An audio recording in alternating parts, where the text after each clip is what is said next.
અમારા મ્યુઝિકકાર અને જેમણે ગીત ગાયું છે એવા પ્રીતમ, અમિત મારો એડિટર, આકાશ અમારા સહાયક દિગ્દર્શક, શ્રીભાઈ અમારા કેમેરામેન, ઇન્ટરનેશનલ ફિલ્મ ફેસ્ટિવલમાં જેટલું પણ કોરસ્પોન્ડન્ટ થયું એ બધું પુષ્પલતાજી, અને આ ફિલ્મના ડિરેક્ટર વિપુલ શર્મા.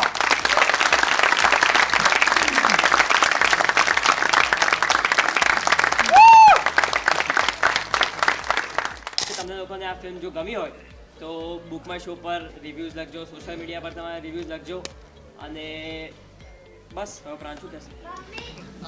તો જો તમને આ ફિલ્મની સ્ટોરી ગમી હોય તો ખાસ અમને સપોર્ટ કરજો, કારણ કે આવી ફિલ્મ બહુ રેરલી બને છે, એટલે સપોર્ટ તો જોઈએ જ એમનો તમારો. અને બસ અમારી એ જ ઈચ્છા છે કે આ ફિલ્મ વધુમાં વધુ લોકો સુધી પહોંચે. તો જો તમને આ ફિલ્મ ગમી હોય તો ખાસ તમે સપોર્ટ કરજો, અને જો વધારે પડતી ગમી હોય તો ફરીવાર જોજો. Thank you so much. ખરેખર કહું છું, ઘણા લાંબા સમય પછી, એટલે કે હેલ્લારો અને કસુંબો પછી પહેલી વખત આટલી જોરદાર મૂવી જોવા મળી છે. અને ખરેખર કહું છું કે આ મૂવીને નેશનલ એવોર્ડ મળવો જોઈએ. અને હું તો ભારત સરકારને પણ વિનંતી કરું કે આ ફિલ્મને ઓસ્કાર માટે નોમિનેટ કરે. બહુ જ સુંદર ફિલ્મ બની છે, બહુ નિર્દોષતાથી બની છે. નિર્દોષતા, બારીકીઓ અને જે નાની ઉંમરમાં આવેલી સમજણની વાત છે, એક મેચ્યોરિટીની બાળકના થ્રુ, અને એક ઇનોસન્સ અને આપણા કોર મોરલ વેલ્યુઝને સમજાવતી આ ફિલ્મ છે. તો આ ફિલ્મને ચોક્કસ બહુ જ સારી રીતે દરેક ઓડિયન્સે વધાવી લેવી જોઈએ અને બધાએ જઈને સિનેમાઘરોમાં ફિલ્મ જોવી જોઈએ. પ્રવાસ બહુ જ મસ્ત પિક્ચર હતું, બહુ જ સારું હતું. એક નાના બાળકની જે વ્યથા અને પ્રવાસ એ શીર્ષક હતું, એ પણ બહુ જ મજા આવી ગઈ. બહુ સુપર પિક્ચર હતું, બહુ મજા આવી ગઈ પિક્ચર જોવાની, અને ઘણું બધું શીખવા મળ્યું, ઘણું બધું જાણવા મળ્યું. સરસ, બહુ સરસ છે. અને સૌથી જે સારા વર્ડ છે ને, અંદરનો પ્રવાસ અનંત હોય છે, એ વાળા છે. Really good movie.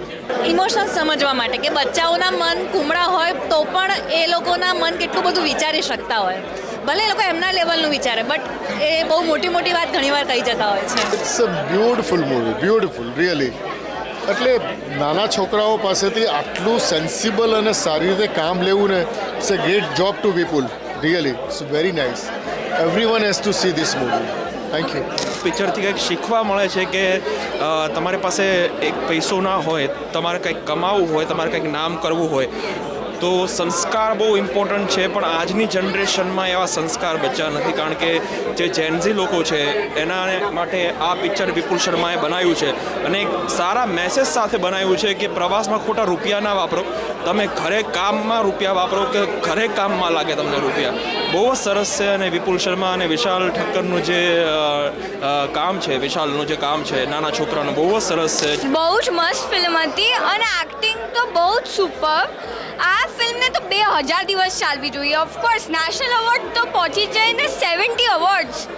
આ બહુ નાની વાત, આ તો આટલી મોટી વાત છે ને કે બહુ અચીવ કરવા માટે બહુ મહેનત જોઈએ. અને આ ફિલ્મનો મતલબ મેસેજ એવું એકદમ ખૂબસૂરત છે, અને મતલબ ફરી જોવા આવવું હોય તો બહુ જ સારી પિક્ચર છે. Must watch. બહુ મસ્ત મૂવી છે અને બહુ ઇન્ટરેસ્ટિંગ મૂવી છે. અમે બધા ફ્રેન્ડ્સને અને બધા ટીચર્સને કહીશું કે આ એકવાર સ્કૂલમાં પણ દેખાડો ને અમને મલ્ટીપ્લેક્સમાં પણ જોવા લઈ જાઓ. હું તો કહું બધા બાળકોને જોવા જેવું જ છે, ખાસ કર જે 10th અને 9th યંગસ્ટર છે એ લોકોને તો ખાસ જોવા જેવું છે. કે એ લોકો કેવું પૈસા આમ ગમે તેમ ઉડાવી દે, એટલે વસ્તુ સાચવી પણ પડક હતી. બહુ જ મસ્ત હતું મૂવી, બધાને જોવું જ જોઈએ. અને 70+ અવોર્ડ જીત્યું, બહુ જ સારી વાત કહેવાય. અને આ મૂવી જવું જોઈએ નેશનલ લેવલ સુધી. તો ખરેખર અમારા માટે ગર્વ લેવા જેવી બાબત છે. હું અપોલો ઇન્ટરનેશનલ સ્કૂલ પાલડી માંથી મેનેજમેન્ટમાં જાઉં છું, અને અમારો સ્ટુડન્ટ છે એના માટે અમને ગર્વ છે. અને ખરેખર આ મૂવીને ખરેખર હું મૂવી ઉપરથી વિશાલ ઠક્કરને એવું કહ્યું છે કે આજથી 10-15 વર્ષ પછી એ બિગ બીના રૂપમાં જોવા મળશે. ખરેખર પ્રવાસ એટલે એકદમ સરસ પ્રવાસ કરાવડાયો. આમ જોવા જઈએ તો આખી જર્ની કેવી છે કે એમણે જે છેલ્લે વાત કરી કે અંદરનો પ્રવાસ ને બહારનો પ્રવાસ, જે સંસ્કારની વાત કરી, એટલે ખરેખર એવું છે કે જે ગામડાની પૃષ્ઠભૂમિમાં જે આપણા મૂળભૂત સંસ્કાર છે એને જાળવી રાખવાની વાત છે. અત્યારે જે બાળકની આખી જે મનોદશા છે, જે રીતે સરસ રીતે ચિત્રિત થઈ છે, એ ખરેખર બધી ક્રેડિટ જાય છે ડાયરેક્ટરને, રાઇટર, ડાયરેક્ટર અને કલાકારોને. એટલા બાળ કલાકારોએ પણ બહુ ઉત્કૃષ્ટ કામ કર્યું છે અને ખરેખર એક ગૌરવની વાત છે કે આવી બધી ઘણી બધી પિક્ચરો આવે છે પણ આવા સંસ્કારની વાત લઈને જે આવે છે ને એ વાત છે અને એમાં પ્રવાસ એટલે ખરેખર જેણે અંદરનો પ્રવાસ કરાવે છે. બહુ જ સરસ મૂવી છે, હાર્ટ ટચિંગ મૂવી છે એન્ડ કોન્સેપ્ટ બહુ જ મસ્ત છે. હાય સર, તમે આ પ્રવાસ મૂવી જોયું, તમને કેવું લાગ્યું? શું ઇમોશન છે તમારા? બિલકુલ સરસ ફિલ્મ છે અને મનોરંજનની સાથે મેસેજ છે. સવિશેષ નાની વયના બાળકને કેન્દ્રમાં રાખીને આખી વાત કરી છે અને હું માનું છું કે કોમેડી અને બીજા પ્રકાર જોનરના તો બહુ ફિલ્મો થાય છે પણ આ એક અલગ પ્રકારના જોનરનું આ સાહસ કર્યું છે. એ માટે હું રાઇટર ડિરેક્ટર શ્રી વિપુલ શર્મા, પ્રોડ્યુસર શ્રી જય પંડ્યા અને રાકેશ શાહ અને સમગ્ર ટીમને હું ખૂબ ખૂબ અભિનંદન પાઠવું છું.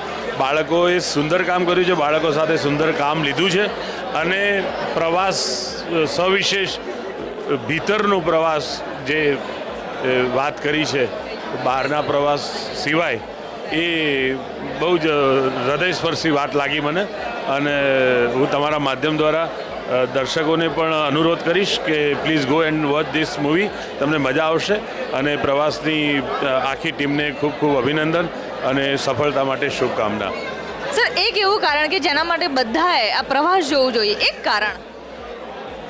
કારણ એવું છે કે એક પરિવારનું એક સમજદાર બાળક એ કેવી રીતે પોતાના પેરેન્ટ્સને કમ્ફર્ટ આપે છે અને એવી જ રીતે પેરેન્ટ્સ બાળક માટે શું સેક્રિફાઈસ કરે છે.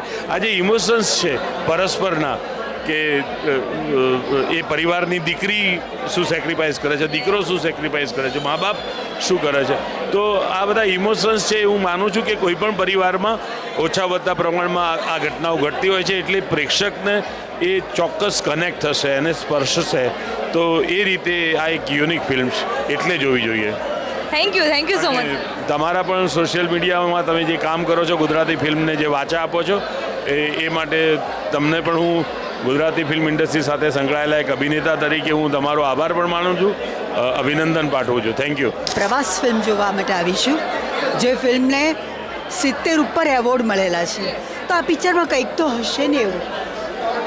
જેણે 70 એવોર્ડ આપ્યા છે તો મારા જેવીની વાક્ય શું વિસાતમાં, પણ ખૂબ સુંદર પિક્ચર છે. બાળકો પાસેથી બહુ સરસ કામ લીધું છે અને એ ડિરેક્ટરની કમાલ છે કે આટલું સુંદર કામ બાળકો પાસેથી લીધું છે. બહુ મજાની પિક્ચર છે, સરસ મજાનો મેસેજ આપીને જાય છે કે આપણે પ્રવાસમાં જઈએ છીએ, વેકેશન પડે એટલે કોઈ આમ જાય, કોઈ આમ જાય, કોઈ આમ જાય. દરેક મા બાપ પોતાના બાળકો માટે વિચારતા હોય છે. બાળકો જીદ કરે કે મમ્મી અમને અહીં લઈ જાઓ, પપ્પા અમને અહીંયા લઈ જાઓ, પણ જ્યારે કોઈ જઈ ના શકતું હોય અને બાળકને એના મા બાપને જોઈને અંદરથી જે ફીલ થાય છે કે આ જીવન પણ એક પ્રવાસ જ છે. બહુ જ સુંદર રીતે મઠાર્યું છે આ ફિલ્મને. ખરેખર જોવાની બહુ જ મજા આવી, સહેજ હૃદય ભરાઈ આવ્યું કે બાળકોને બતાવવા જેવી છે કે બાળકો એમના મા બાપ માટે શું કરે. વિપુલ શર્માની ફિલ્મ હોય એટલે કોઈક સારો એવો મેસેજ તો હોય ને હોય જ. મને એવું લાગ્યું કે મારી બાયોપિક છે, કેમ કે દરેક એક સ્ટુડન્ટ, એક છોકરાએ એની જર્ની આ કરી હોય જ્યારે નાના હોય ત્યારે, અને મારું એજ્યુકેશન બધું ગામથી થયેલું છે એટલે હું બહુ વધારે રિલેટ કરી શકતો હતો. આ જર્ની જે આપણે જોયું એ પ્રમાણે અંદરની ને બહારની બે જર્ની છે. કદાચ દરેક છોકરાએ શીખવું જોઈએ, જોવી જોઈએ અને દરેક મા બાપે ખાસ એમના બાળકોને આ ફિલ્મ બતાવવી જોઈએ કે ખાલી મા બાપ જ તે બાળકો માટે કરે છે એમ નહીં, બાળકો પણ મા બાપ માટે કેટલું કરી શકે એના માટેની ઉત્તમ ફિલ્મ છે. અને જેટલા પણ એવોર્ડ્સ મળ્યા છે એ 100% એ લાયક ફિલ્મ છે અને હું અપીલ કરીશ કે બધા લોકો આ ફિલ્મ જુએ. બહુ જ મજા આવી. સ્પેશિયલી નાના બાળકોએ તો આવી ફિલ્મ જોવી જ જોઈએ. એનું કારણ કે આમાં જે કોન્ફિડન્સ છે અને જે બચ્ચાઓને સ્કૂલે જવાનો કંટાળો આવતો હોય ને તો એ બધું આ ફિલ્મ જોશે ને તો એ મહેનત છે ફિલ્મ બનાવવામાં, પ્લસ જે બચ્ચાઓનું ડેડિકેશન છે towards the craft and the acting એ દેખાશે. એટલે આઈ મસ્ટ સજેસ્ટ કે તમારે આ ફિલ્મ જોવી જ જોઈએ. અને એના ઘણા બધા રીઝન છે કે ગામડાના બચ્ચાઓની લાઈફ અને આપણા સિટીના બચ્ચાઓની લાઈફ બહુ જ અલગ છે.